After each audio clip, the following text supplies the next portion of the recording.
পুজো চলে এসেছে আর 2 মাস 10 দিন বাকি আছে। বুঝতেই পারছো কোথায় চলে এসেছি। মা ফিরে এলো, দুর্গা মিউজিয়াম দেখতে চলে এলাম। নমস্কার বন্ধুরা, সবাই ভালো আছো নিশ্চয়ই। আমি সোমা বলছি, সোমার শখ ও ভালোবাসা চ্যানেল থেকে। তোমাদের আজকে দুর্গা মিউজিয়ামটা পুরোটাই ঘুরিয়ে দেখাবো। দুর্গা মিউজিয়াম কিভাবে আসবে, এটা কোথায় অবস্থিত, পুরোটাই ভিডিওটা দেখলে জানতে পারবে। আমি লেক গার্ডেন্সের রাস্তা ধরে রবীন্দ্র সরোবরের 3 নম্বর গেট দিয়ে ঢুকে দুর্গা মিউজিয়াম দেখতে এসেছি। এখানে বাইরে গাড়ি পার্কিংয়ের ব্যবস্থা আছে। দুর্গা মিউজিয়াম দেখতে এলে সবথেকে ভালো ঢাকুরিয়া থেকে 1 নম্বর গেট দিয়ে ঢোকা। ট্রেনে করে লেক গার্ডেন স্টেশনে নেমে অল্প হাঁটলেই দুর্গা মিউজিয়ামে পৌঁছানো যাবে। রবীন্দ্র সরোবরের ভেতরে 5-7 মিনিট হেঁটে দুর্গা মিউজিয়াম পৌঁছে গেলাম। এই হচ্ছে বাউন্ডারি। দেখো ঢোকার মুখে দুটো কি সুন্দর বড় বড় প্রদীপের স্ট্যান্ড। লেখা আছে আর্ট গ্যালারি মা ফিরে এলো। এই রবীন্দ্র সরোবরের ভেতরে কি কি নিয়ম মেনে চলতে হবে এই সবুজ বোর্ডে লেখা আছে। গেট দিয়ে ঢুকেই ডান দিকে কাচের ভেতরে ঠাকুরটা দেখতে পেলাম। এটা হিন্দুস্তান ক্লাবের ঠাকুর 2021 সালের। কি সুন্দর ঠাকুরটা দেখো, অদ্ভুত। ময়লা যাতে না হয়ে যায় তাই কাচ দিয়ে ঢেকে রাখা হয়েছে। এবার বাঁ দিকে আরেকটি প্রতিমা দেখতে পেলাম, 2017 সালের চেতলা অগ্রণী ক্লাবের পুজো। এবার সামনের দিকে এগিয়ে চললাম। মা ফিরে এলো, সুন্দর গম্বুজের মতো একটা স্ট্রাকচার, সুন্দর বানানো হয়েছে। আর সামনেটায় লেখা আছে দেখো মা ফিরে এলো। চারদিকটা দেখো সুন্দর বাগান। এবার মূল মন্দিরের দিকে যেতে যেতে এই ডান দিকের রাস্তায় দাঁড়িয়ে পড়লাম। মূল মন্দিরটা দেখলে মনে হচ্ছে ঘোড়ায় টানা একটা রথ। রথের চাকা, ঘোড়া সমস্ত কিছু রয়েছে। উপরে বিভিন্ন দেবদেবীদের মূর্তি। বেশ সুন্দর চিন্তা ভাবনা করে বানানো হয়েছে। এবার ডান দিকে এই ঠাকুরটি দেখতে পেলাম, মনে হচ্ছে সিমেন্ট দিয়ে তৈরি, আসলে এটা থার্মোকল দিয়ে তৈরি। এখান থেকে মূল মন্দিরটি দেখো এরকম দেখাচ্ছে, মনে হচ্ছে ঘোড়ায় টানা একটা রথ। এবার মন্দিরের সামনে এলাম। মন্দিরের গায়ে দেখো সুন্দর টেরাকোটার কাজ। বাগানে পালকি রয়েছে,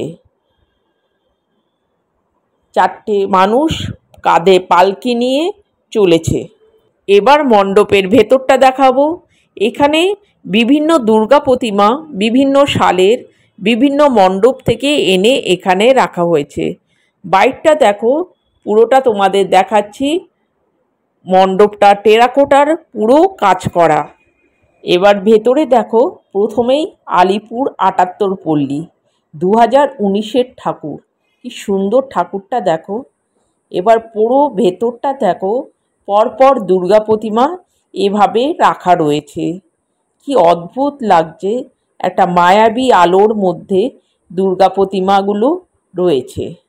এই পাশে এটাও আলিপুর 78 পল্লী। এটা লোহা দিয়ে মনে হয় তৈরি হয়েছে। এটা বেহালার 2022 সনের জিতেন্দ্র স্মৃতি সংঘ। পাশেরটা ভবানীপুরের 75 পল্লী, তার পাশে বরিশা ক্লাব। এই ঠাকুরটা 78 পল্লী 2020 Khidirpur. Golf Green Sharodotsav committee 2022।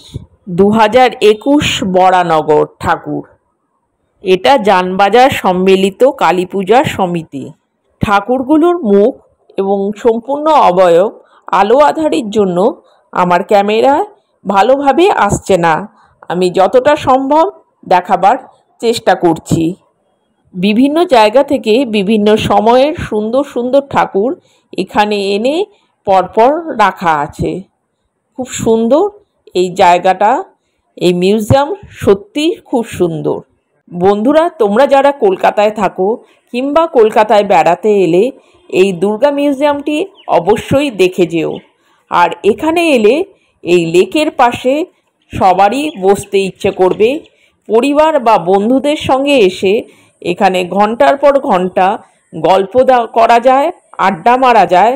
আর কাপলদের জন্য তো উপযুক্ত একটা স্থান এই রবীন্দ্র সরোবর। এই দুর্গা মিউজিয়াম সকাল 10টায় খুলে বিকেল 6টায় বন্ধ হয়ে যায়। 6টার মধ্যেই আসতে হবে। আর রবীন্দ্র সরোবর 7টায় বন্ধ হয়ে যায়। রবীন্দ্র সরোবরের ভিউটা তোমাদের একটু দেখিয়ে দিচ্ছি, বেশ ভালো লাগে আমার। এই দুর্গা মিউজিয়াম কিন্তু কলকাতার একটা হিডেন প্লেস, আমরা অনেকেই এর খবর জানি না।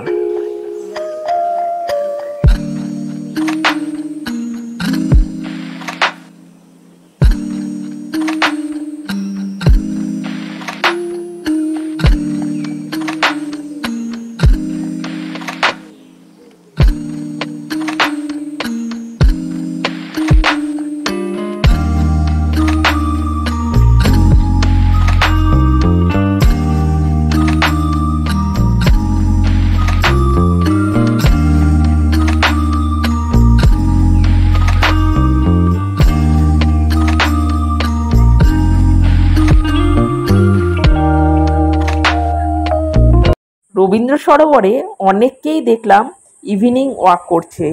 এখানকার আশেপাশে কিংবা গাড়ি করেও অনেকে আসে এখানে মর্নিং এবং ইভিনিং ওয়াক করতে। তাহলে বন্ধুরা, আজকে এই পর্যন্তই। আমার ভিডিওটা যদি ভালো লাগে লাইক কমেন্ট করে দিও। নতুন যারা দেখছো চ্যানেলটা সাবস্ক্রাইব করে দিও, বন্ধুদেরকে শেয়ার করে দিও। সবাই ভালো থেকো, সুস্থ থেকো। শীঘ্রই আবার দেখা হবে কোনো একটা নতুন ভিডিওতে।